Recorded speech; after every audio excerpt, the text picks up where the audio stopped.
So guys, g'day, how's it going? Just gonna run you through my bike for Medina State Champs tomorrow. So it's pretty sweet rig. Got this one about 3 months ago. So I'm running the RockShox Air Fork with 200mm lockout. Yep. I got the WTB rims, 27.5, pretty sure. Oh yeah. And then I got these little boys. Oh, the valves, they're my favourite. I got the Shimano Code RSC brakes. No. Got the SRAM, I think that's GX. Pretty sure it's GX. Then I got the GX derailleur. Don't know what cassette it is. So then I'm running the RockShox coil shock in the back with the, don't know how much, yeah.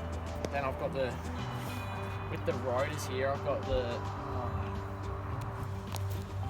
oh, that's what it is, 200mm travel. Oh, also the fabric seat and the GT force dropper.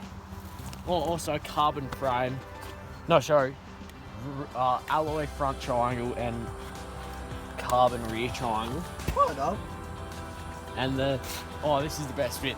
The spaces are carbon. That's what makes me go fast down the Medina State Champs, and I'm going to take the fat Duffy next week.